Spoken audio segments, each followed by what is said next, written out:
from the heart of Delta State. You are tuned in to SRTV Asaba.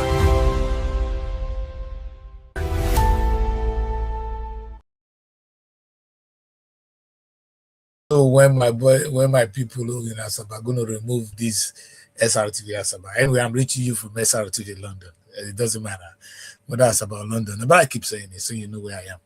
It's a very good morning to you. It's Monday morning. It's one day I don't like. So Black Uhuru said, it's Monday because that is the day that slavery begins. I know you're going to work this morning. You don't want to get up, but you have to get up. But sometimes I love what I do. You know, what I say to people, if you do what you love, you never work again. That's why I can do this. Even when they don't pay me well, I still do it. You see, at my age, I still get up and I come and do this. So let's talk about something very, very important. If you ever watch my show at all, and I'm going to tell you, today is the most important broadcast I've ever made. I keep saying that, but I don't know. This is more than ordinary. Today's show is more than ordinary. And I think I'm fully prepared and I'm ready to share this beautiful moment with you. And what did I call it? I call it the blueprint question. You know, I shared a couple of images for those of you that follows me on Facebook and all that we are friends. I shared some of these images, and I'm going to come to that. I'm going to tell you what is the blueprint. You see, what concerns me is, where are we going? In the Bible, there's a place called there. Let me put it this way. When Moses said to the children of Israel, follow me, I'm taking you there. All right.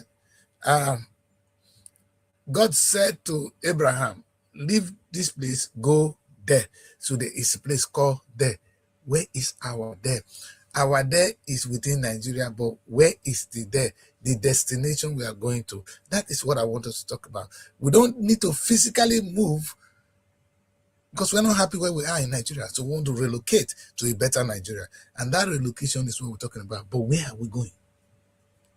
When we can identify that, our journey becomes easier.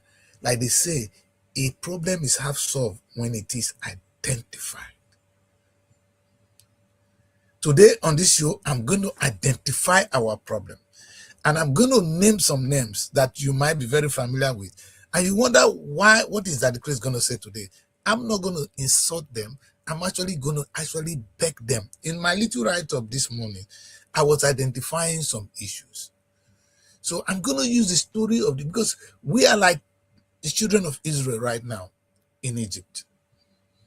Though I don't like that connotation. I don't like that thing because I don't think Egypt is a bad place. We accommodated them because Egypt in the real sense is Africa, not the Egypt you see now. So they came to us, we accommodated them and they beat us up at the end of the day. I don't know where God comes in there. But anyway, we'll come to that another day. But anyway, as far as I'm concerned, I'm going to use that analysis in my presentation today. So my question is,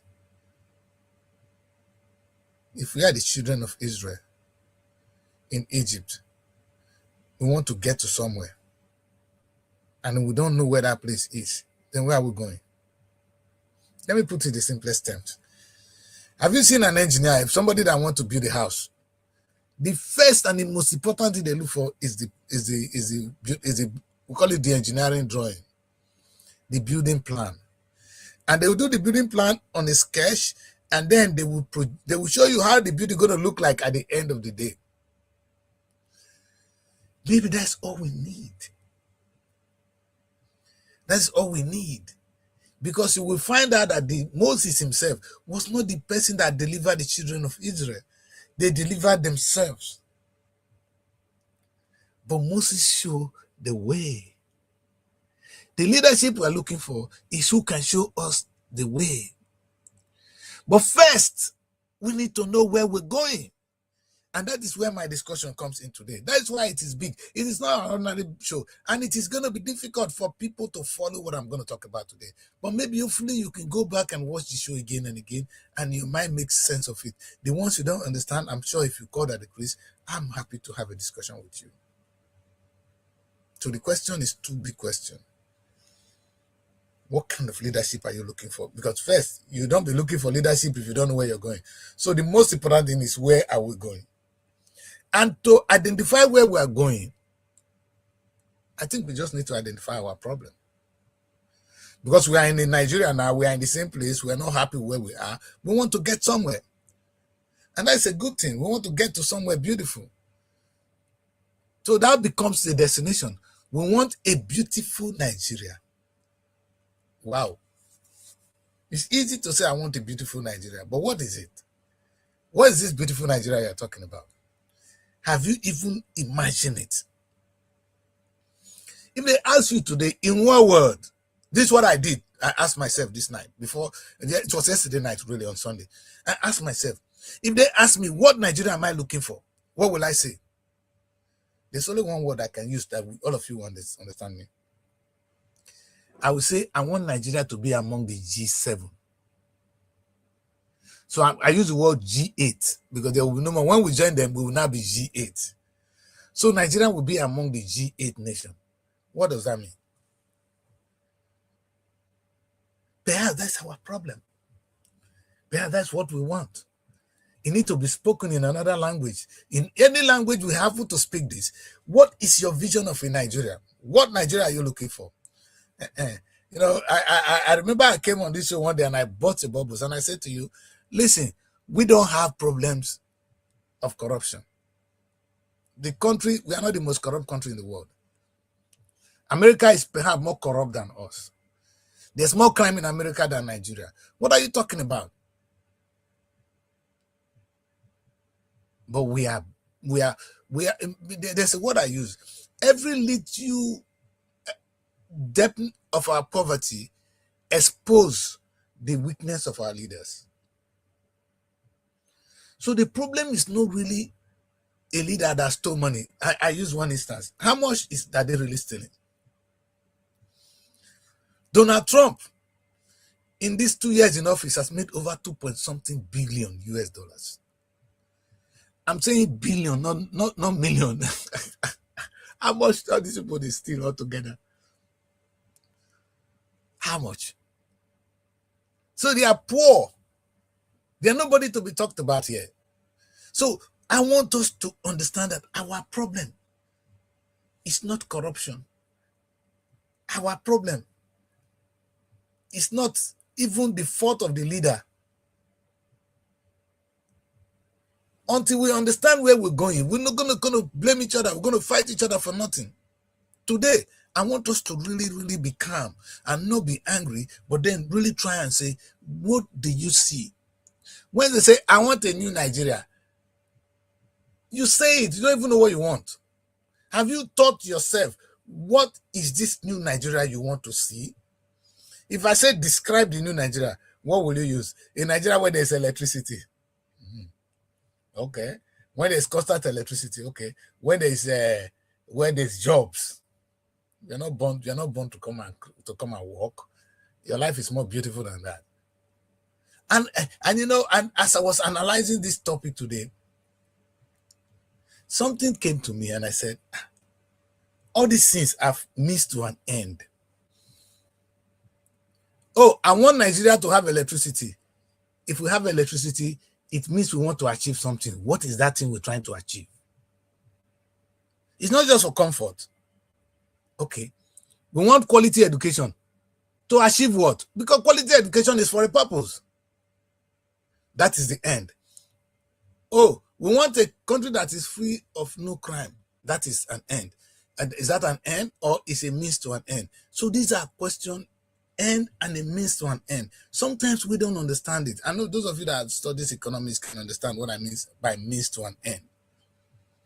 Today is a day to identify first our problem. But let me tell you one little thing I talked about today. In myself, I was telling myself, and I said to myself, oh, Peter Obi, wow, I'm one of his biggest fans. And I'm blaming Peter for some reason now because I felt Peter Obi would have taken on leadership without Aso Rock. I don't know why Peter is waiting for Aso Rock. Moses never waited for Aso Rock. Marcus Garvey of the then America never waited to be in government before he makes all the leadership He did. Why are you waiting to get to Aso Rock first? And then I was looking at a very young boy, very dark man. Very dark man now is helping us to solve some problem, which is the corrupt problem. Their leaders is the online policeman, which is beautiful. But if you see why am I naming these two people? These are two people that can potentially pursue this vision I'm talking about. But they don't see it yet. Hopefully, when they watch my show today, they can pick it up. This show is for Peter Obi and people like Very Dark Man. Not only the two of them, maybe you that is watching me now. That Nigerians are the best followers. They are the most loyal followers. You can see the way we follow Peter, the way we follow Very Dark Man. We follow you. But you know why these guys are not, why Peter Obi is not in Aso Rock right now? Because Peter is waiting for Aso Rock. I want Peter to pay deaf ear to Aso Rock and do what he does best. And every other thing will be added onto him. And I'm going to explain this. I want a leader who come to Nigerians and say today, you know what, my people? I'm taking you somewhere. That destination is we're going to be among the G8 nation. We're going to generate, when I say G8 nation, what does that mean? There's only one criteria for generation. I will explain that. And we will do that by the year 2030 or 3040. And everybody will think he's joking because that's what the Chris will say to you. Now, how do you join the G8 nation? Meaning you want to grow an economy that will put you there. And that's what we really need to do, really. Our problem is poverty. We want somebody who will lift us from where we are today. Tinubu hasn't got it. It's not his fault. Your leaders today, like Governor like Oborowori, they don't get it. And it's not their fault. If you like their truth, they don't get it. You can't change it. You can't give up. It's not their fault. Maybe you will listen to this and begin to change. What our problem is, Nigeria, Mr. President Tinubu, our problem is not all these people. In fact, we'll beg you to remain in office forever. Tinubu, you will stay and stay president if you can put Nigeria among the G8 nation. Did you hear me, Tinubu? What we want is somebody who puts us in that catapult us to that place. We want to be among the G8 nation. Meaning we want to have an economy that we can talk about. When America is talking, we say, who are you? We have our own money. We have our this. We have our that. That's what we're looking for, really. The people on the street, the only cry we're crying. The reason why you see people fighting, there is no Muslim in Nigeria. There are no Christians in Nigeria. There are no Buddhists in Nigeria. We are having only two sets of people, the rich and the poor. In fact, the truth is we are all poor people in Nigeria. There's no rich. We don't have one single rich man in Nigeria. We are all poor. They're like Prof would say, I'm taller than you. In the city of dwarfs. Are they not all dwarfs? Somebody that is saying I'm coming slightly taller than you, it doesn't mean you're not a dwarf. We are still dwarfs. In Nigeria, we are all dwarfs. We are poor people. And I'm going to explain that. If you look around you, look at the nation, this beautiful nation around you. How do we in a year compared to China, compared to America? Last time I came here and I told you, America is the biggest economy in the world, making about 30-something trillion US dollars. That's their economy. China is 20-something trillion.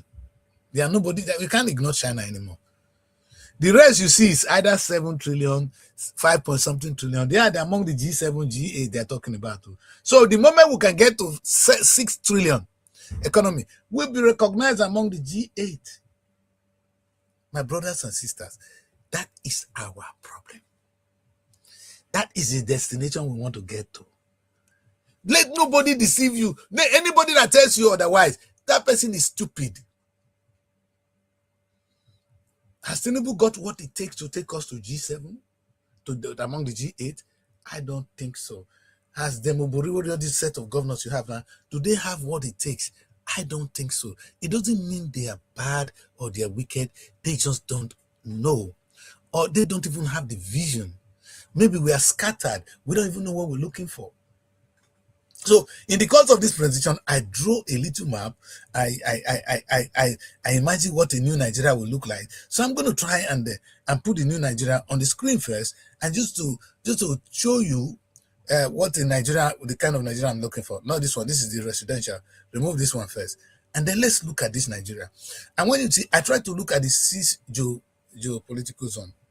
I'm not talking of when we want to achieve what we want to achieve. But I don't think we are here yet. Let me give you one instance first. Wait, let's talk first before I go into the details, because I'm ready today. Let's go into the details. I watched an American movie, American President, and in that movie, there's only one line that caught me. One of the president aides said to him that because the president was reluctant, he wouldn't want to attack, he was just calm. Michael Douglas played American President in the film. And he said to him, in the absence of leadership, people follow anything that is available. The only reason Tinubu is president is in the absence of leadership. It's not his fault. The only reason Very Dark Man is very popular today is the absence of leadership. Peter Obi found a vacuum, absence of leadership. None of them, I can say to you, none of them today have the vision, or they even know what they are doing. They don't know, when you are running around and you don't know what you are pursuing, that's exactly where we are. And I'm going to say that with all modesty, they don't know what they want to even achieve. How many times have you heard a president of Nigeria say, we must be among the G8 nation? I don't know. I want to say this to the women. Sorry, women, don't be angry with me, but I'm going to use this. I'm going to use an instance. There's a word you will say to a woman. Her heart begin to beat, and her legs begin to open for you, even if it is a damn lie. Women need to be lied to sometimes for their body to relax, for them to be able to accept you. And when you do that, they begin to help you achieve your aim. When a woman now say, oh, this is the man of my dream, she begins to support the man to achieve whatever he wants to achieve. This is the relationship we have with you, sir. President Tinubu, Peter Obi, and maybe young man, Very Dark Man, I'm talking to you. We are children. We are like women. We want something to wet our body so that we can open for you and you can happily. Then at that moment, when we believe in you, we begin to, anything you do, let me put it this way. When Moses said to the children of Israel, follow me, is it Moses that took them physically? Did Moses carry them and put them there? No. They freed themselves, but Moses only showed the way. But Moses said them sweet words that makes them believe in the vision, and they end up accomplishing Moses' vision. See, the vision was not their own. Moses sold a vision to them, and they bought it, and they are the one that actually helped Moses realize his vision. So first, sir, the vision we want to see for the new Nigeria is a Nigeria that is going to talk among the G8 nations. No more G7, because we're going to be among them. So suppose we're now G8. Can you see that Nigeria?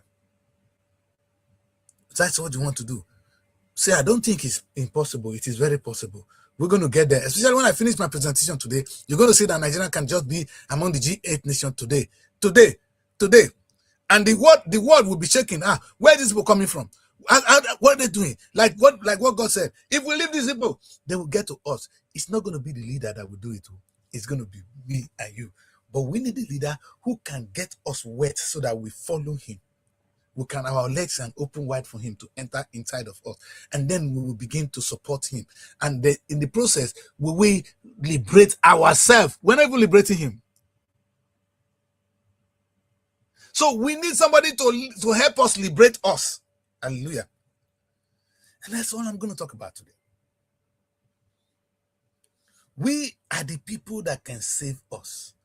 Not God, not the leader. But if we don't have the leader who can actually tell us something sweet, like you tell a woman, and they open up for you. Listen, if you tell a woman you are stupid, it's not going to be for you. If you tell her something sweet, you are ugly. You don't get back good for you. You have to tell her something nice. And that's something that is the new Nigeria we want to see. What, like I said now, what is that new Nigeria? It's not a corruptless Nigeria. Not a Nigeria free of corruption. No, no, no, no, no. There's corruption everywhere in the world. Not a Nigeria is free of all crime. No, no, no. We want a G8 Nigeria,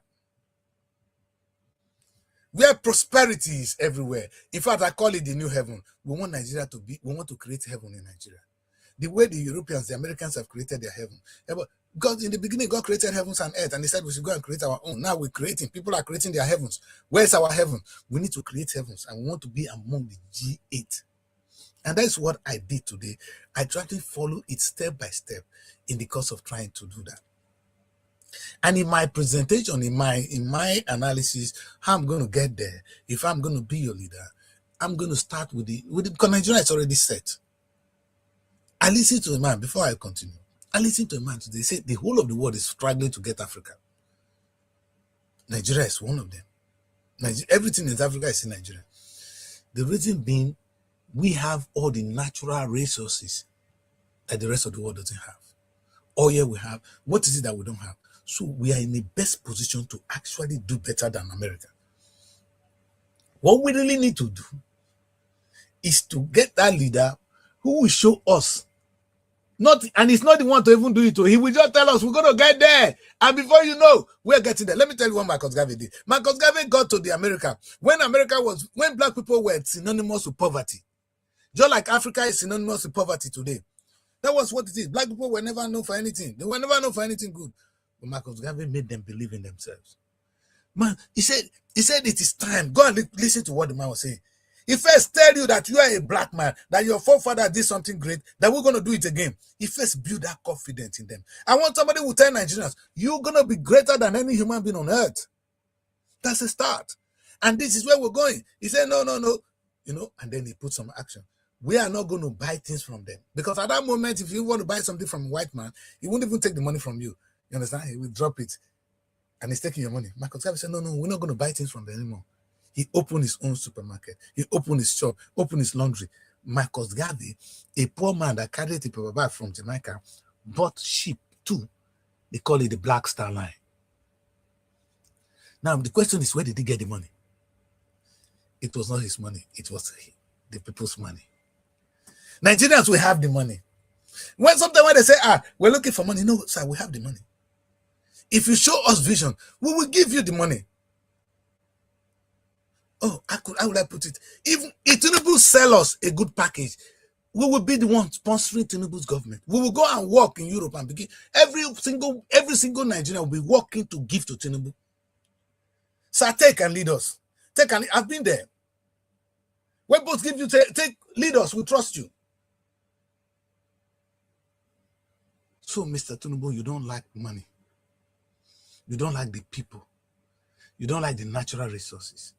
What you lack right now is the vision. Not the vision you're talking about now. No. Okay, say one word. I want to put Nigeria as the number 8 G8 nation on earth. Say it. And then we walk towards it. And I'm going to practicalize this now. Let's go slow by slow, little by little. Let's not go too fast now.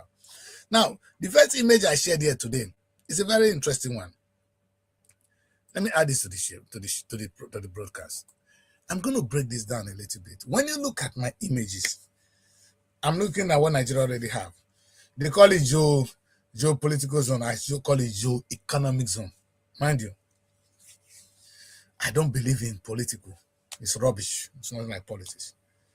Anything politics is actually economic. So let's use the right word. See, when you begin to call your child the right name, the child begin to believe more in himself. If you call a child Moses, you're going to read the meaning of Moses in the Bible. My mom, every time there's someone that always accuse me, hey, your name is Christian.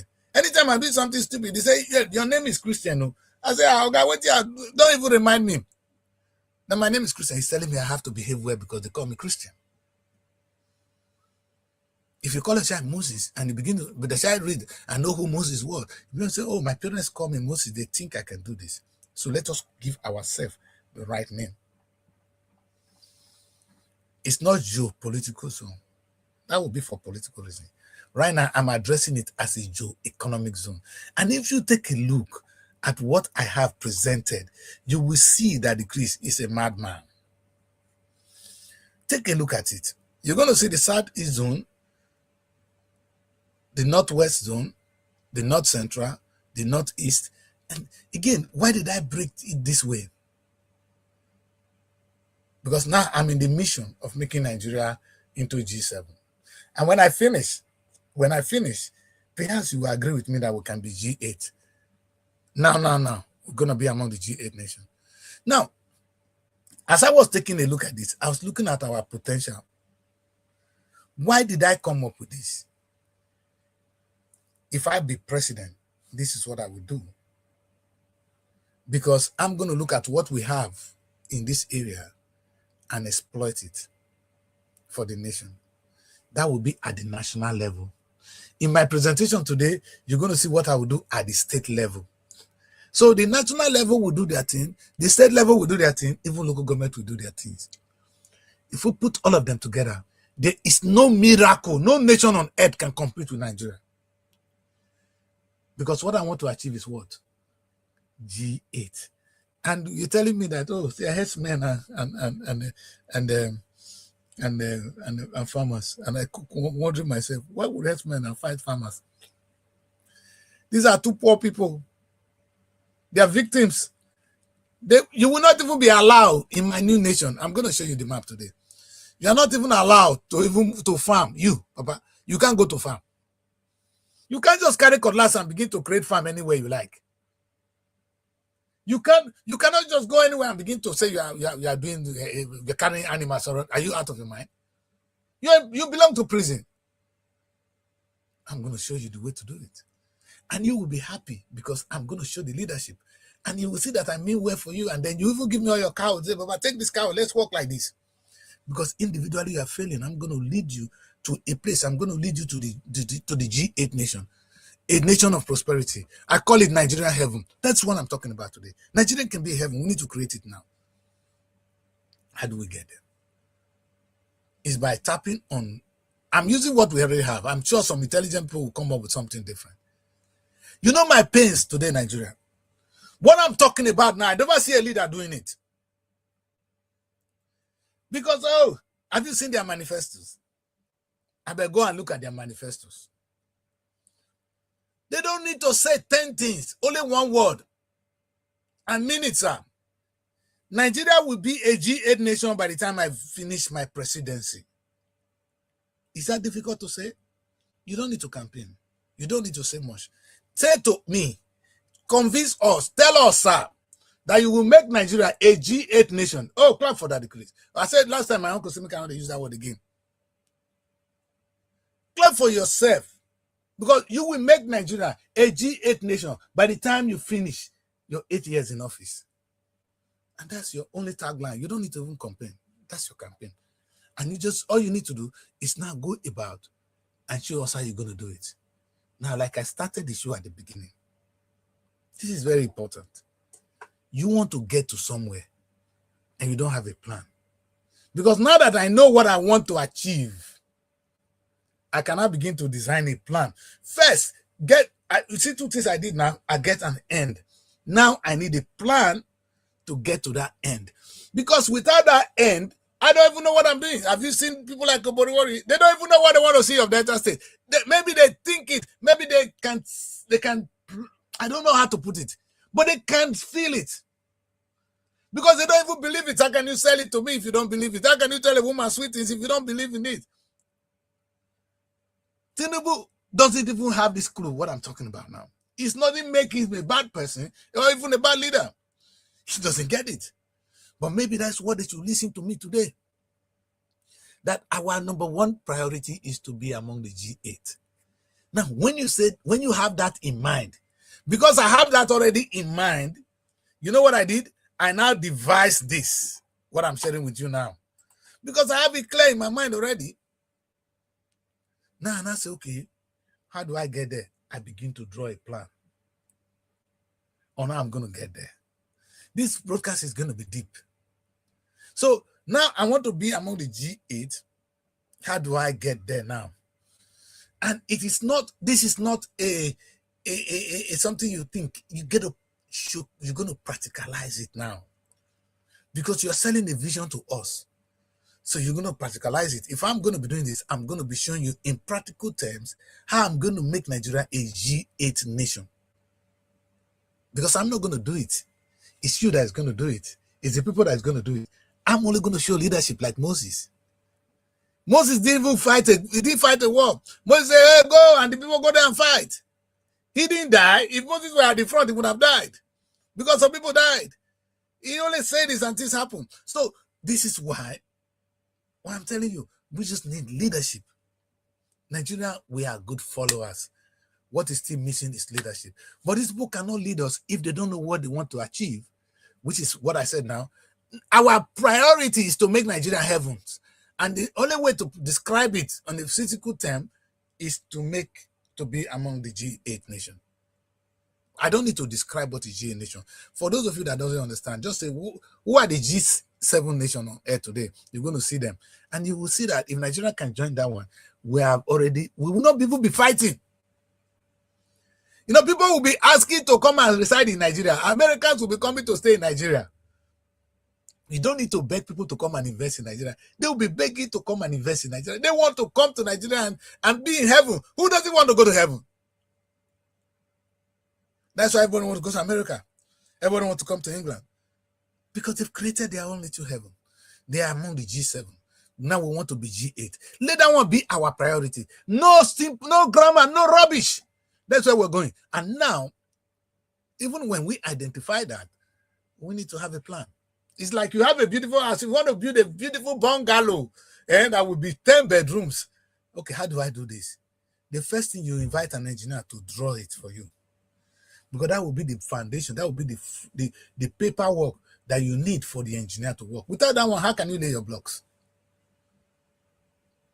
So, Nigeria one, we've not even been able to identify the aim, the end, which is our destination. Now I have identified that in the course of these few minutes.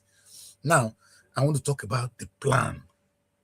So when it comes to the plan, that is why I now look at Nigeria. This will be me now. This must not be the only way to go, but this will be my approach. Nigeria is already divided into about 6 geo-economic zone. Mind you, I don't like the word political, geo-economic zone. So this geo-economic zone, how do I take advantage of them? What do they have? And you see, my people, I'm being very, very thorough in this presentation today. You understand? I take the first one, which is the Northwest Agricultural and Agro-Industrial Zone. I'm talking at the federal level here. You see, when you come to, I know this is not one of those enjoyable broadcasts anybody can just watch, but it is very important. This is not sweet, it's not entertaining, but this is what you see. I am not a presenter that tell you that come here and present what you want to see or what you want to hear. I'm here to tell you what you should hear. It's a two different thing. When I make movies also, I don't make movies people want to see. I make movies people should see. That's why you see me making some difficult movies and say, why are you doing this? Nobody want to watch this. I say, but these are movies people should see. Not the one. I want to say, if I want movie people make, I show two people fall in love. They fall in love. Oh, they are crying. Women will watch that one. That's not what I want to watch. That's not the movie I make. I make difficult movies that address socio-economic problems of our society. Exactly what I'm doing today. Look at the Northwest Zone.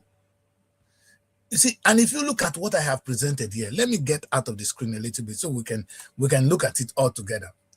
You see, when I break it down later, you'll find that there is nothing that you cannot achieve in that zone. Only that zone alone will feed the whole of Africa. On a federal level project. And imagine how much Nigeria will make from only this zone. Now I am talking money. So imagine if we now invest our resources in that part of the nation. Now we know what we want to achieve. Now we've gone into designing it this way. And if you look at what I've done there, take a look at it. Take a look at the map carefully. Let me leave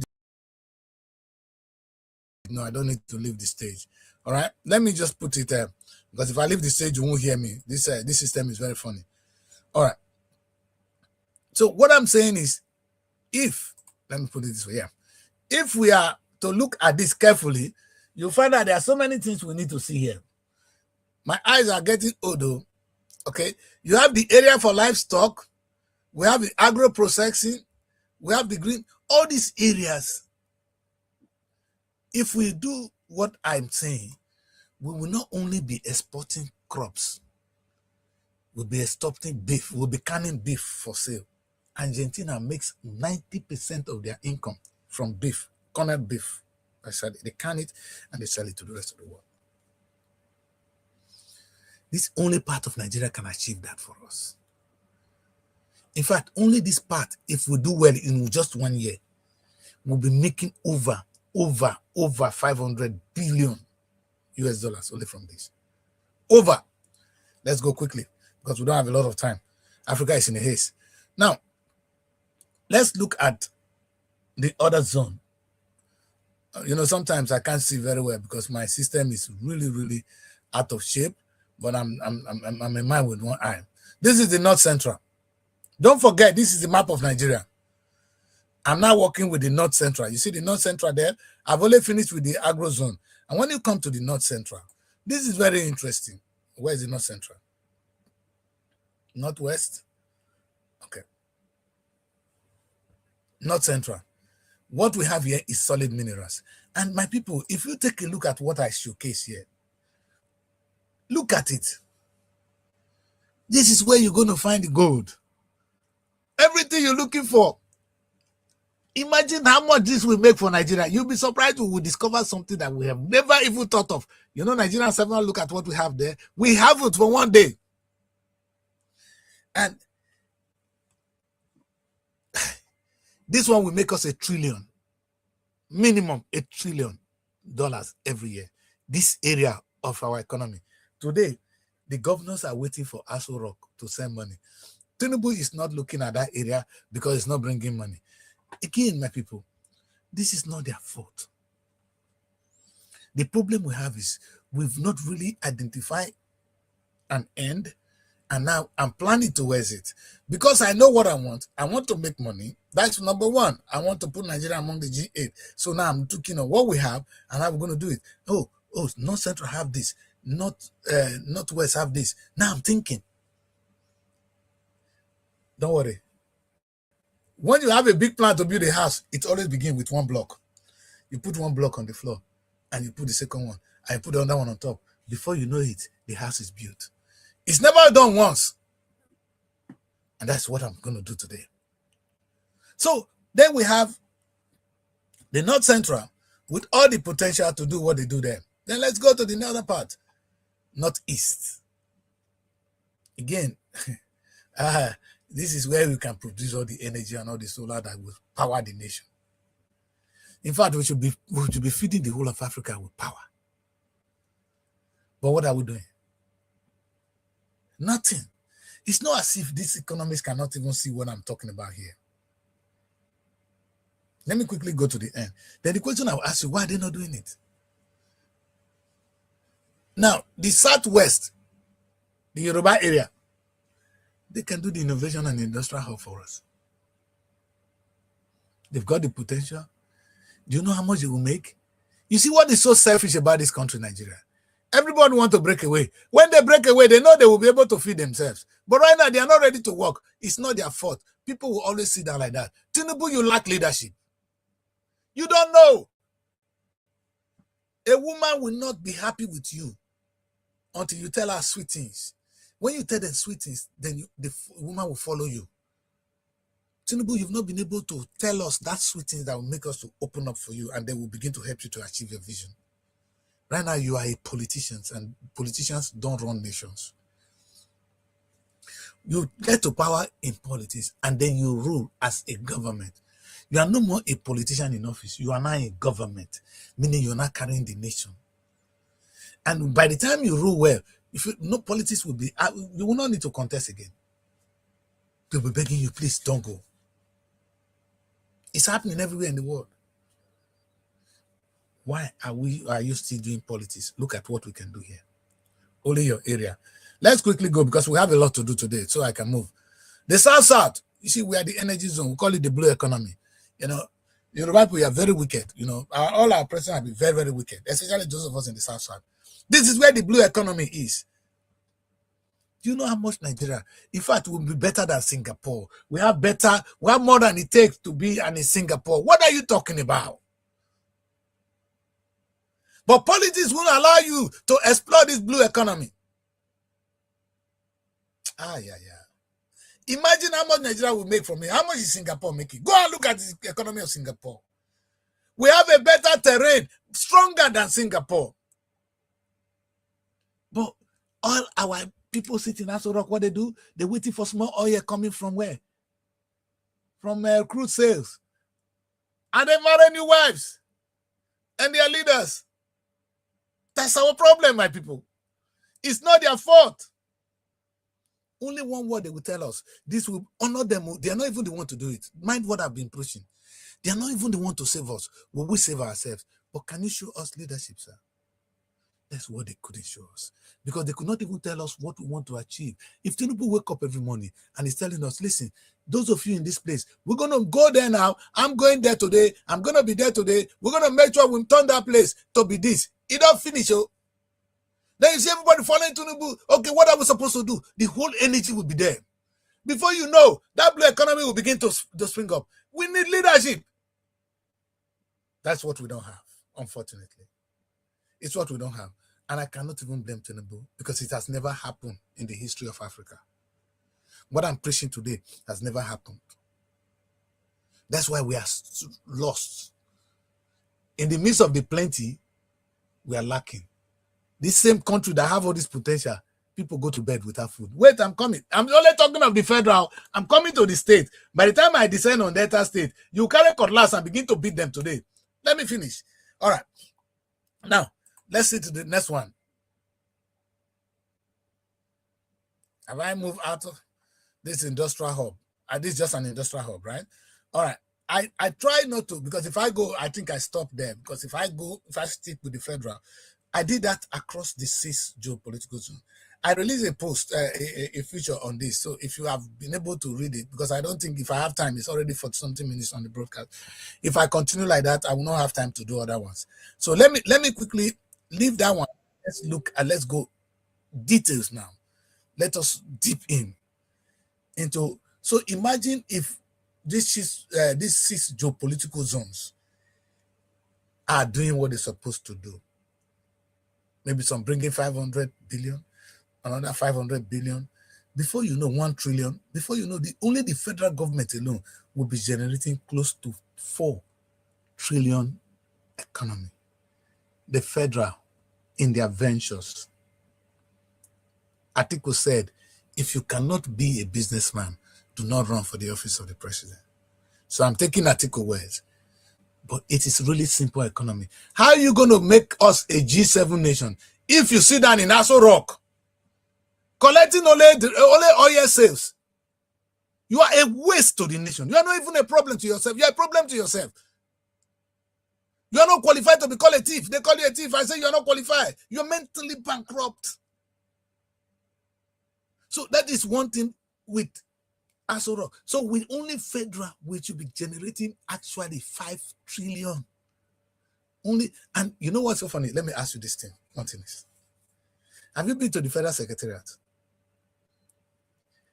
All the ministries are there. They've never made a penny in 1 year. No, maybe you don't hear me well.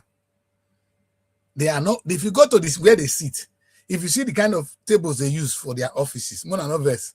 I've been there many times. I ate in their canteen. You know that these people they are poor. But this is a nation that can do all these things. How can the Ministry of Agriculture not have a job in a country like Nigeria? How can you be employed in the ministry? How can the Ministry of Agriculture not employ almost all Nigerians? How can these ministries not employ these people I'm talking about? I don't understand when they say Nigeria have unemployed people. It doesn't make sense for me. Wait. Is it that we don't have land or we don't have the blue economy to exploit? Even if we go into fishing alone in this area, do you know how much we'll be making? Why are we not doing it? So people don't have job. We couldn't exploit the fish in our land. We couldn't exploit the farmland. We couldn't even rear animals. Instead, we're killing each other in the name of this rubbish. Do you think we have leaders? No, they're mentally bankrupt. If we do all this, we will defeat America. We'll be among the G8. If not, we'll be coming to number one, because we have the resources to be number one in the world. But you know what? We're begging for food. We are unemployed. Something is technically wrong with us. This is more than a joke. This is bigger than I thought. And we need to be worried. Sincerely, we need to be worried. And as I look at the industrial hubs, and I look at this today, now let me say to you that will be on the federal level. Okay. And now people are going to think I've started again because I'm not coming to Delta State. Now, you guys got to forgive me because I am more familiar with Delta State terrain. I may be a little bit of Lagos, but I will not be able to teach them much because I don't have all the knowledge and I don't have all the time. Nigeria is a project of a generation that every generation can look into. So, but imagine the time I spent just to look at the federal economy alone. Imagine that, the federal economy alone. Now, if federal government can raise $5 trillion US, guess what Delta State can raise? Delta State can raise a minimum of $2 trillion. And I'm going to prove that to you today. I'm not talking of what in fact, between the federal government and the state government, they will be fighting for workers. Not this story they are telling me that there is no job. How? No, maybe I'm stupid. I don't understand this. Young people finish school, they don't have a job. Hello? But look at all these potentials I'm talking about. Why did you set up the company and get them the job and so they make money for us? That's how I think. I am that barbaric. Maybe you need a stupid man like me to rule you right now. Because what is going on is you have people who don't understand leadership. Let's look at Delta State quickly before we jump into any other place so that we can do some justice. Now, this is the map of Delta State. And if you look at Delta State, the modern state, you know, there's something that happened in Delta State. I'm going to try and remove some of the images. I can only upload 10 images at a time, so I couldn't upload all the images I needed to upload today. And one of the things that interests me is in Delta State, I was able to explore areas. But when I tell you that first is to have the vision clearly, and you're going to ask me, okay, let me put it this way. For those of you worried, oh, we want it to be this. Do you have a vision of what that worry will look like? So if they say, how would the worry look like? Oh, there will be light.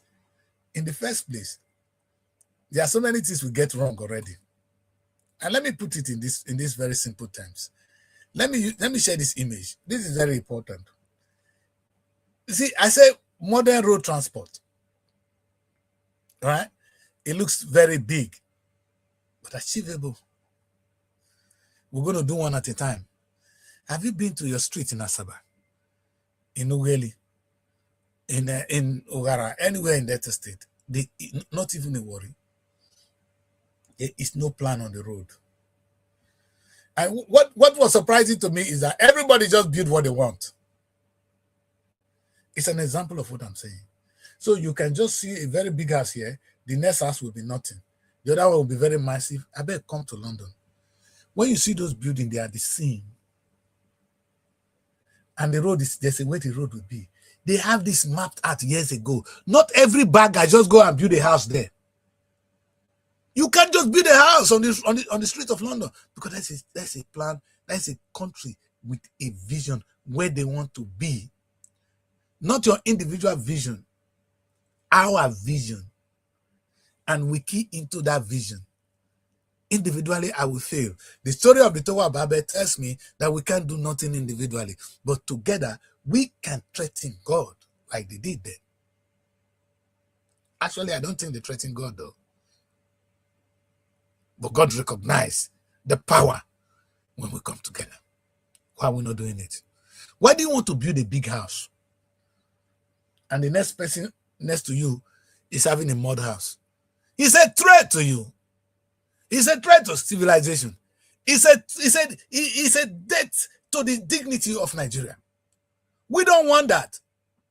So a street must be planned. Have you come to London? A street have a plan. You can't even change the color of the front of your house. You can change the color of the inside. You can change the structure of the face of your house. Go and look at the town planning here. Meaning I cannot just get up and say I want to erect this building in London. It has to go in line with the plan of that street. Okay, let me ask you, in Nigeria, how many of you have that plan? You see, without the blueprint, how are we going to achieve the Nigeria we're looking for? If I say, this is the kind of road we want to see, how do we get there if everybody just build any house? And if this is the industrial city, right? This is industrial city. If this is what we're going to see, how are we going to get there? But this is the kind of houses I'm looking at. Now, how are we going to get here? Let me come here. How are we going to get here if this is the kind of houses we're going to have? I'm just tired. I don't know. I don't think I have what it takes to sell how much pain I have or how to actually convey this message. It's difficult. For us to have a city like this, meaning there must be a blueprint. You see the title of the show? The Blueprint Question. A clear plan of how we want our city to look like. Not how you want it to look like. Not how how we want it to look like. And that is where leadership comes in. And that's where the person, I say, that Moses comes in. Who's going to tell us something sweet? So we're going to help him achieve it. You think Europe got to where they are now by mistake? You think they were building houses anyhow and they got London planned this way? Many of you have been to London. Have you seen to the street? Do you think everybody just started to build and they got to where they are? There was a plan that you can't do this. This is how it must be like. There's a blueprint I'm talking about. We don't have it. We don't have leaders that think like that. I'm going to mention Bollywood again. He came and I said to them, when they were doing this, and I said, my brother run the economic zone. I love that. And they tell me, we're going to have good schools. Not that they even know what they're saying. And I asked myself, all these are means to an end. I was having a very hard discussion with my friend. He came up with the beautiful economic zones. And I said to him, yeah, these free trade zones are very good. But what are we trying to achieve with it? Until you know what you want to achieve, free trade zone become rubbish. These are means to an end. If I said I want a free trade zone and this is what I'm expecting. Oh, I'm going to do this and this is what me as a state, and the state is we now, we are expecting from them. Because it will go in line with our vision to make Delta State a $2 trillion economy. Hello? Without that, we're building castle in the air. And it is the lack of leadership. It's not lack of follower. And the funniest thing, like I analyze, it is not the leader who will get us there. It is we that will get ourselves there. But we need a leader to tell us this is where we're going. It's going to be all right. Have you talked to your wife? And when my woman is talking to me today, oh, how are we going to do this? I tell her, baby, everything's going to be fine. Don't worry, I'm in control. Oh, don't worry, babe, things going to be fine. That's what you are the one to make her mind settle. You tell her the sweet things and she will be settled. And when that woman begin to open for you, she will help you to realize your mission. Because you cannot do it. That's why God sent you a helper. God knows what a woman will do in your life. They are but they can help a lot. So if you are clever, your job is to make her feel safe. Tell her this vision. Sell it to her. Let her know where we're going. She's the one who's going to help you get there. You are not going to get there alone. You can't even get there. But for her to help you, you need to sell it to her. Have you seen a woman? A guy was analyzing how a woman's body works. They don't like direct entry. You're going to touch them. They're going to feel nice. Then you can enter well. It will then flow. In Jesus' name. I know what they're saying. I know this is on the part. This is the ugly part of the show. Well, this is what the Christ does best. What am I saying? I said the fundamental question is where we are going. Like I said before, in the Bible, there's a place called there. Pack your loads, go there. God was not stupid. God recognized there's a place called there. And until we get there, until we identify where we're going, I said we're not getting anywhere. I've done that of Nigeria as a whole. And to break it down, meaning the federal government must make sure that this mission is to get what? A $5 trillion US economy. Delta State to achieve $2 trillion economy. You see now, Lagos State to achieve $3 trillion economy. Before you know it, we are among where? The G8. It's possible. It's too easy. I didn't say you are the one to do it. We, the people, will do it. But can you show us leadership? Can you show us leadership? That's what is missing. And sometimes I look at Peter Obi and I feel sorry for him. I say, Peter, can you show leadership? If you can show that leadership, you don't even need to get to Aso Rock first. This is my criticism of Peter. Peter has got the aces. He just needs to roll the dice. Peter don't need Aso Rock to give us a $2 trillion US economy. In this country that is struggling, Peter can grow a $2 trillion economy now. He has got the following, he has got the credibility, and we have the resources. He needs to set it up, and we will follow Peter. The same young people that followed you, Peter, to help you that you want to be president, they will help you to achieve a $2 trillion Nigerian economy, US dollars. Easily. And you will be the one to set the country on track. In fact, anybody in president will say, I'll come and take over. Because I was saying myself one day, I was sitting there and I said, oh, Peter, now you know that we can farm somewhere. Don't start to go and give money to school. What school for? The school, in my new education system, when you begin to throw money in the kind of school we have now, you're wasting it. You're throwing money in the bin. Until we identify what we want, we don't know the kind of people we want to train first. So if we look at what the economy of Nigeria is, and this is $5 trillion we want to achieve, then we now know each of the area, we know the kind of skills we need. And those are the skills we train people for. We don't just go and study philosophy because people are studying philosophy. We don't go and study history because people are studying history. We go and study what we need to achieve the $5 trillion economy, Mr. Peter Obi. I don't want to talk to the president. They don't exist. You are the only one with potential. And you're the only one we can even trust. We can, in fact, two people know we don't trust him. The governor of Delta State, he doesn't have a trust. Not a single one. I mean, those people singing praises can, but he knows he's nothing. But you do, sir. So why don't you take us out of the dungeon? Why don't you be the Moses for our time? You don't need to be in Aso Rock, sir. You can do this now. And the time is now, sir. I don't see, I won't even run for Nigerian presidency. What do I need the presidency for? I will run Nigeria. I will rule Nigeria. Because rich economy rule the world. Before people will talk, they will say, Peter's job, Peter's this, Peter, let's take for instance, we don't have an airline. So Nigeria don't have a national carrier. They will not allow you to call it Nigerian Airways. Give it another name with more Nigeria on top of it. That becomes a brand. Peter, we will invest.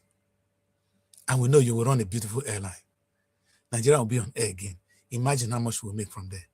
You see, Peter, there was a time we had a Nigerian shipping line. The blue economy I'm talking about.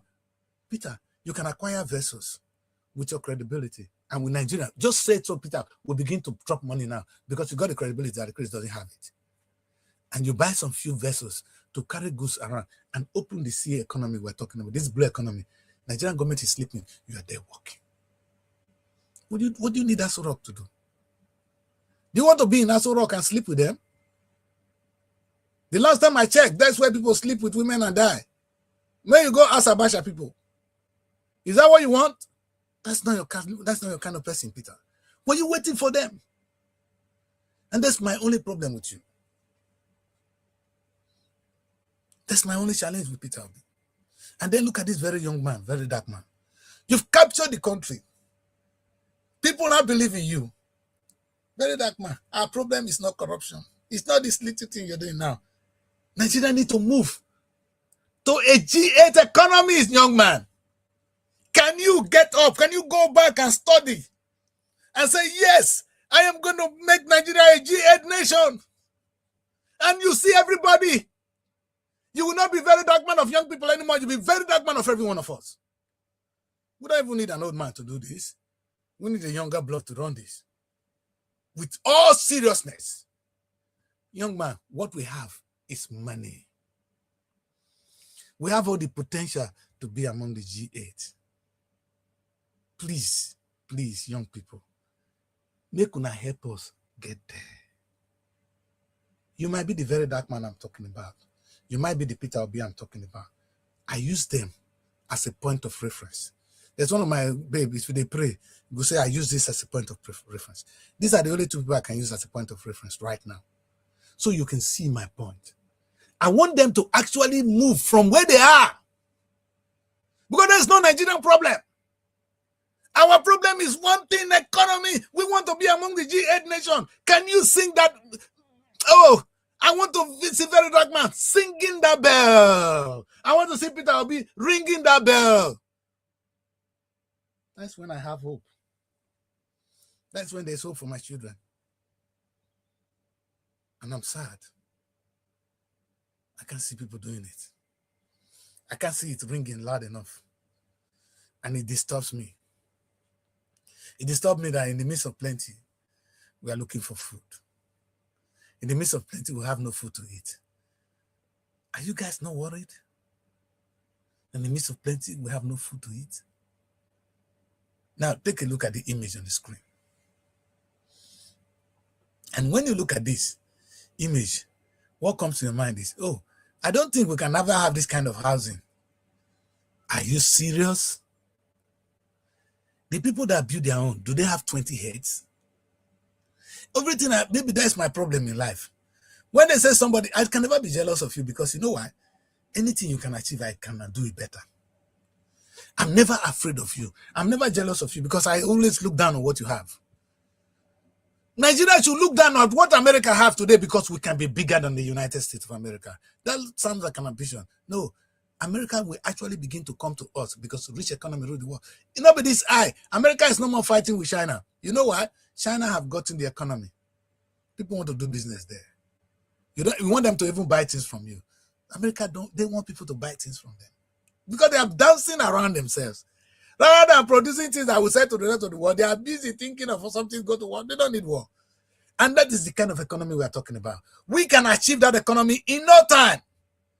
And it's not impossible, my people. We just need to put our minds there. And it is too achievable. So how do we get there? These are the steps I'm analyzing today on this show. I took my time. I'm going to bring in more images of what you should see today. But let's take a look. I've done that. Let's leave the South. Let's leave the federal, and maybe we should stick to the states now. And for me to be able to do that, I need to remove some images so I can bring some more images of what I designed for the state. You know, funny enough, my people, I now designed Asaba. How Asaba should look like in another 20 years. And personally, I was impressed. I look at what Ogara will look like in 15 years. I was impressed. Whatever you guys are doing now mushroom. Una not get ambition. I'm too ambitious to believe. So maybe that's the problem. I'm too ambitious to believe in all these things you're doing. It's too low. You know why? Because we got the potential. We just need to go out. You know, when Moses said to these people, follow me, I'm taking you out of Egypt. You can imagine the kind of things, the eye they used to look at Moses. With all this Egyptian army, where are you going? They will kill all of us. Moses said, follow me. It was impossible task for them. But they are the one that set themselves free. It was not God that come to fight the fight. It was not Moses that fought the fight. It was the Israeli that fought themselves out of that place. God gave Moses confidence. Moses showed them the way. They freed themselves. Do you understand that? God only gave Moses confidence. Moses showed them the way. The Israeli freed themselves from the impossible task. When they told them in the beginning, he said, what are you talking about? You just want to kill us. Because the Egyptians would slaughter every single one of us. But did they? Did they not get there? If we set out today to make Nigeria a G8 nation, we will get there in no short time. No distance time. In no distance time, we'll be there, my people. I'm not worried about whether we're going to get there. The task is not impossible. Yes, it's a big task, but it's not impossible. The reason I know we are even in a better position too. We have the land, we have the natural resources, we have the human resources. And see, you see, let me say this. In my book, I was talking about where all these things connect. Now, is it not when we know what we want that we now know we don't need to train people in sociology for now? We have enough sociologists. Every child now should be either be in agriculture or in construction or in electronics or building solar, because this is what we need. And my people, in no time, we're going to have skilled, you know my evil model of a new university. It's crazy. The new Nigerian university, it's not going to be something one university in one place. No, every factory that I will create becomes a university department. Hallelujah.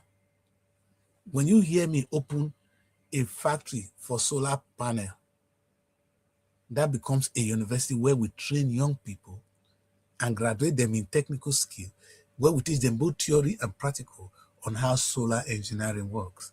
And when they finish, they're going to actually open more solar farm. If I send my child, your child, to a place where they do a big farm, this solar farm, have you seen the kind of farm I'm talking about? Where irrigation is done with AI. They are going to graduate as technical graduates with their BSc in agriculture, but the agriculture that can actually go and do a new farm. What we're doing now, you're speaking too much grammar. I don't know, the British taught you some rubbish. You put it here. No, put it down.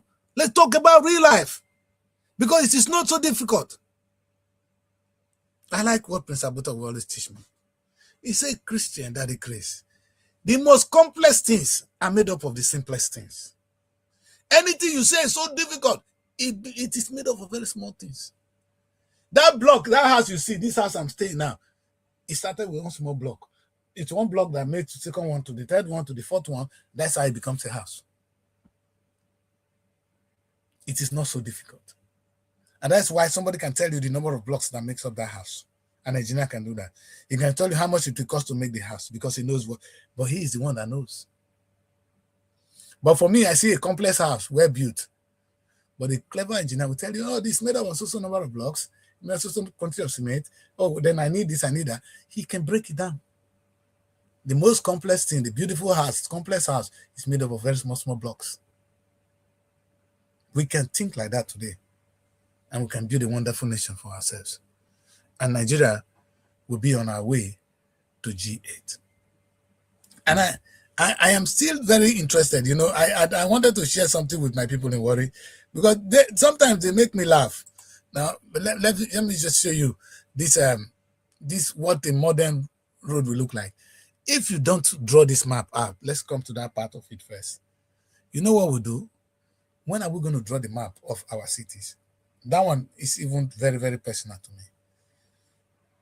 Our topic today is a little bit bigger than that, but let's think about having a new city. Can Asaba ever be like London again? Because right now you are building houses on the road without a plan. You know that the house you have now, there is no future in it. Because if you have a future, you'll be thinking, okay, in another 100 years' time, what kind of roads will we be having? Will it be 2 carriageway? Will it be 10 carriageway? If you see here now, how many roads do you see here? This is a vision. Now, we don't have to achieve all today. Maybe we're going to only get 2 roads today, but we do this 2 first, knowing that we're going to do this. But we make the plan to accommodate it. Otherwise, we can never expand. And my people, if we can have this kind of structure in mind, it becomes very easy to achieve it.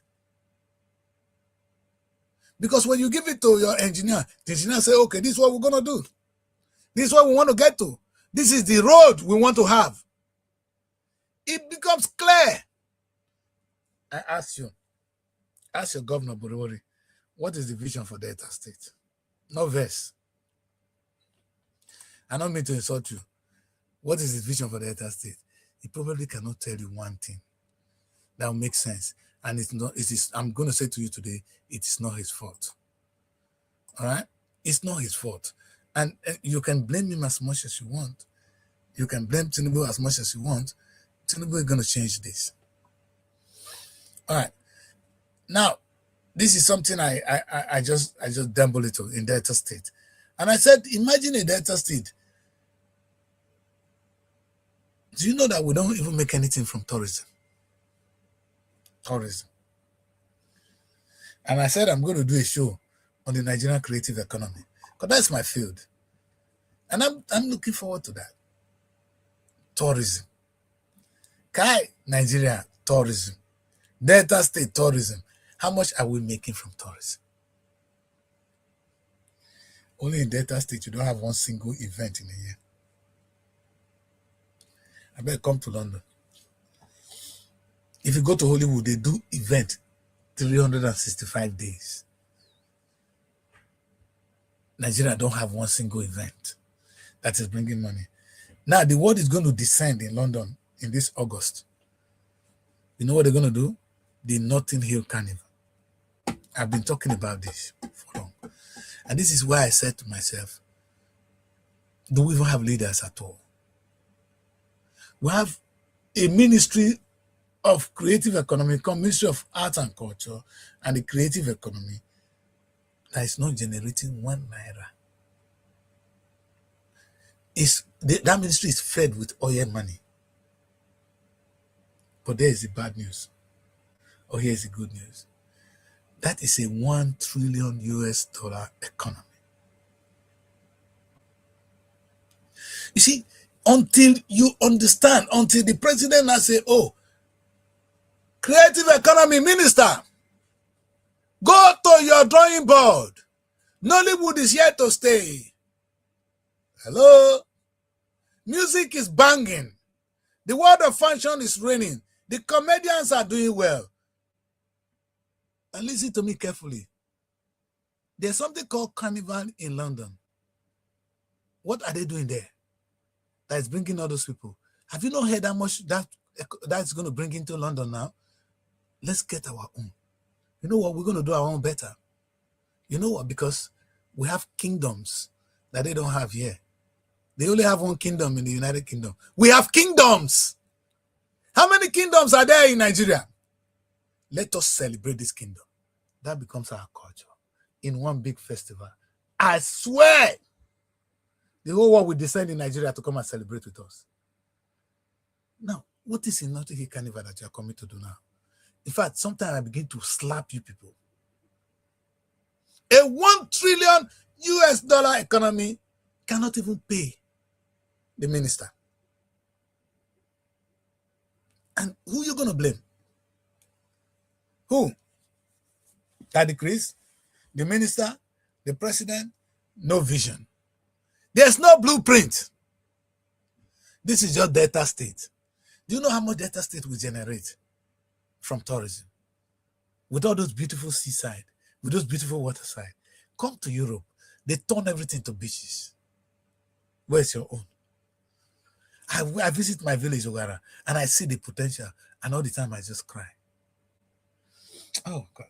Can you imagine what we could do with our waters? Because Delta State has 40% water, 60% land. Oh! Now, are you going to look for who is responsible for our problem? Now, Juju. And sometimes, I know you go to church on Sunday. Most of you were there yesterday. I have bad news for you. God is not going to solve this problem. Because the last time I checked, they said the children of Israel are children of God, right? It was not God that sent them free there. It was Moses and their fight. They fought the war. It was not God that come to kill the Israelis. They fought the Egyptians for them. They killed the Egyptians and they left. They deceive us that God just bring water and just swallow the Egyptians. God does not kill. So it was not God. There's no way you have to say water would God will not kill one of his child for the other. Shut up. But at the end of the day, with their shared determination, they free themselves. Nigerians, I'm coming before you today and say we're going to free ourselves right now. And we can do so. And the time to do so is now. We cannot continue to do what we're doing and expect a different result. We need a different crops of leaders. Or we need to train them. These are not demonic people. They started the first thing. They thought the first thing to do to be a leader is to win election and manage and begin to share money. But that's not leadership. That's what Oboribori thought. He wasn't taught anything different. Oboribori did go to one understanding of how to run the state. He didn't know it. It's not a fact. It's not a fault. You can't blame him. Okowa is a demonic man. He brought him in. That's no problem. The man is learning on the job. He has improved, to be honest. Because before, Oboribori couldn't make a speech. He's now making beautiful speeches, which is good. You learn on the job. But Oboribori, it's time. That's not leadership. If you listen to me today, that's not the leadership. Tinubu, that's not the leadership we need. Our problem is we want to be a $2 trillion economy in Delta State. Nigeria must be more than a $20 trillion economy because we want to raise shoulder with America. It is possible, my people. It is, like I said, when they told the children of Israel, they said, we can't get out of here. But they eventually left. Who made it possible? Was it God that come to fight for them? Was it Moses that did the fight? They did the fight. But they needed somebody to show them the way. And that's where we are. I'm not blaming our leaders, but we're going to blame them because in the absence of leadership, the children of Israel would have still been in Egypt. We will remain where we are now until we have a leader with a vision. And not the vision of a school, of a place where everybody is educated. That is a means. Where's the end? Or where there is no crime. That is a means. Where's the end? Of a place where there is a lot of employment. We're not slaves. We don't want to work. The vision is to become a 10 trillion, 20 trillion, 50 trillion economy. I am saying to you it's possible. You need a leader who speaks their language. And when a leader speaks their language, we the women will begin to fall for them. And we'll be wet and will help them achieve. Have you seen your wife? When your wife is happy, there's nothing you will not achieve. Because there's one juju when they follow them. In Jesus' name. So I'm going to try and maybe close my mouth at some point because if I don't close my mouth now, I'm going to offend more people. But let me just, as a way of closing down this show, I will just share one or two things with you, just to let you know that the new Nigeria is very possible. The Delta State I'm talking about is very, very possible. Don't get it wrong. It's very, very possible. And we're going to get there. But we need to be smart. We need to be brave. I even have the renewable city You understand? If you create this, you know what? The whole money that is made for environmental, they will be pumping it into that place. And you know why? I am still wondering, how come that Nigeria, Delta State, for instance, don't even have solar plant? You know, this is solar plant. It's different from solar panel. Now, you know what we have? That the place have a solar panel in his office. You do. Many of you now have been able to be rich enough. It'd be like, I pass my neighbor now. But does that solve the problem? No, it won't. But if we put that money together and the government say, we're going to create a solar panel to substitute our power, we would have given the money to the government. I spent 2-point-something million. Imagine how much we have pumped in solar panel. It's enough for us to build a solar plant. That is where we need a leader that can convince us that they can make it happen, and we'll give him that money. Because now I realize that even with my 2-point-something million or 5 million, I cannot achieve what I want to achieve. But the government would have achieved that in no time. The power of we. We're going to preach that another day.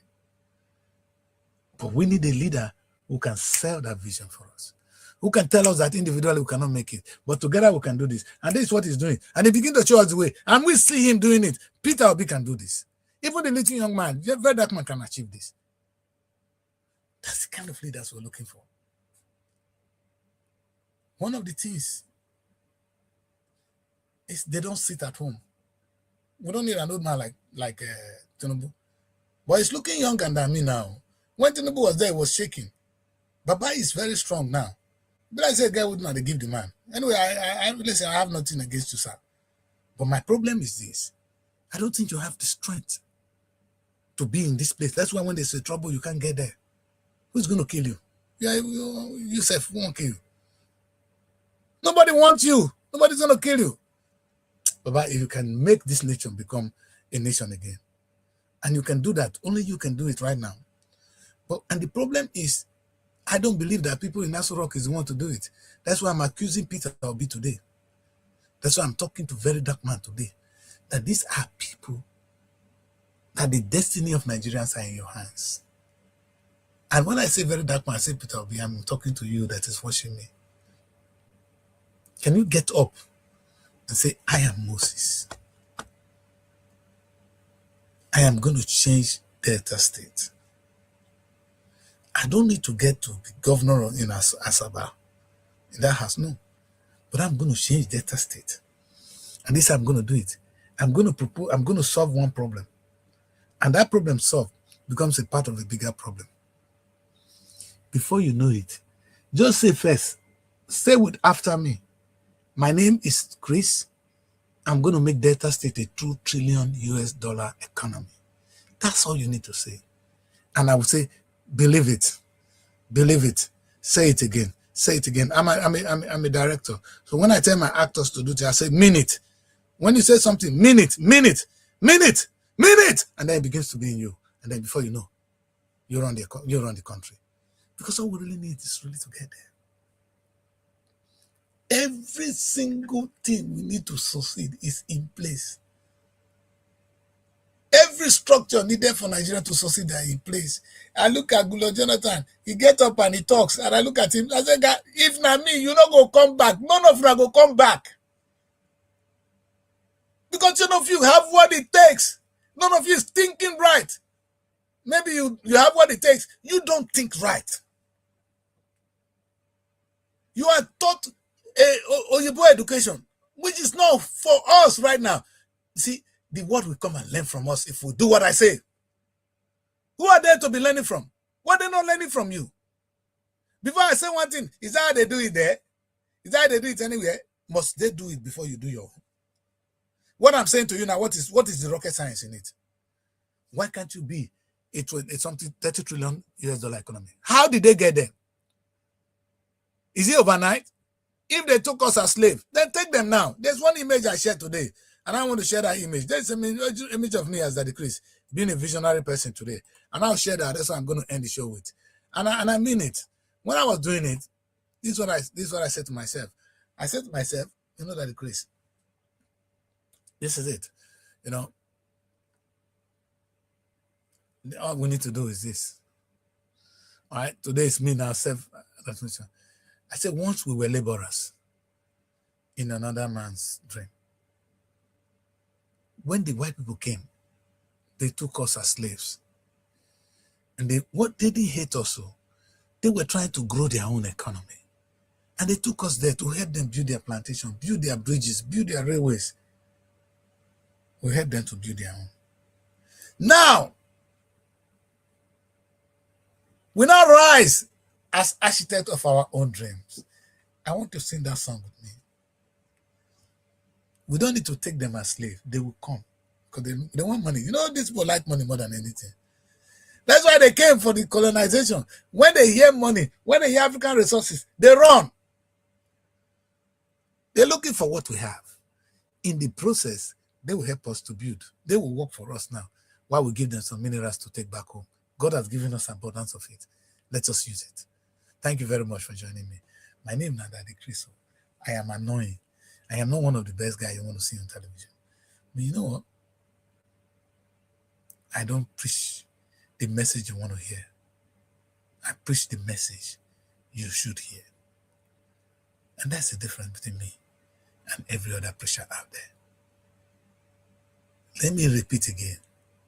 God, can I say this again? God is not going to do it for us. Because I've never seen where God did it. When I've been reading the Bible, there's no way they convinced me that God did it. In fact, during the case of Esther and Ruth, they have to send their women there to go and achieve what they want to achieve. Otherwise, they would die there. Because God does not love you more than the other person. But if you do the right thing, you will create your own heaven. God will not go and take heaven created by somebody and give it to you. Why? I don't know what kind of God you said you are serving. Why would God go and take American heaven and carry and give it to you? He's not going to do that. Oh, America created the heaven, so they offended God? Maybe you don't know what God wants. Maybe worshiping God is actually doing what God wants you to do. Obeying God's commandment by being creative. Maybe people you say are not going to heaven, maybe they're already in heaven. Because look at China today. Look at how prosperous they are. They work for it. Because God said, go and create. And they've obeyed the commandment of God.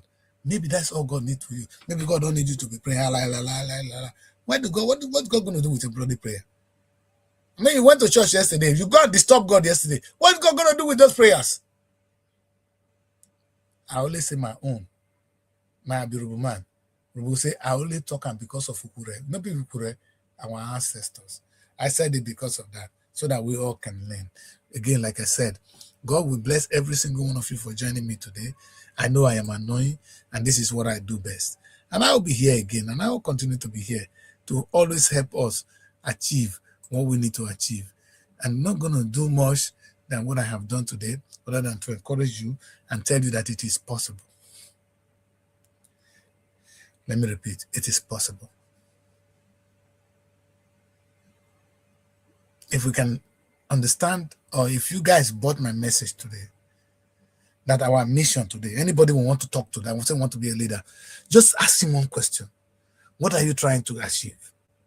If he can tell you it's going to make Nigeria a G8 economy, listen to him. Anything else, oh, there will be constant electricity, there will be this. Well, how do they preach it? Oh, there will be free schools. That person akpa.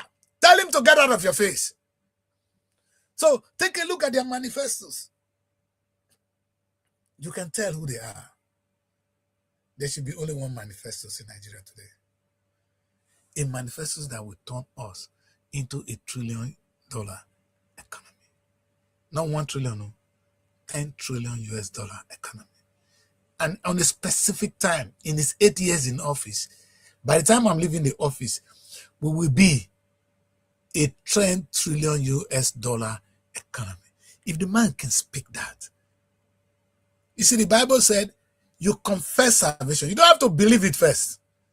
Confess it. Then you believe unto righteousness. And then when you say it again and again, like that the priest is saying it again and again, by the time, because now I've said it enough, now I believe in it. You know what I did? I'm not going to find a way to create that 10 trillion US dollar economy. Right now, I have seen that I can do even up to 10 trillion from only the federal plan. But I'm going to be conservative, divide it by 3, and the rest of them, the state will achieve for me. Very easy. And when we do that, then with all the problems you are talking about now, all the problems you are talking about in Nigeria today will be solved. By the time we are a 10 trillion US dollar economy, all our problems solved. Do you hear me? By the time we are 10 trillion US dollar economy, all our problems solved. You know, go here say, herdsmen, they fight. If I imagine that thing, they say herdsmen are killing farmers. Farmers are killing herdsmen. Farmer-herdsmen clash. Hey! Nobody have time to kidnap you. They'll be too busy. Those kids are too busy doing great things. They don't have time to kidnap you. And guess what? You don't need to run your child away to abroad to study.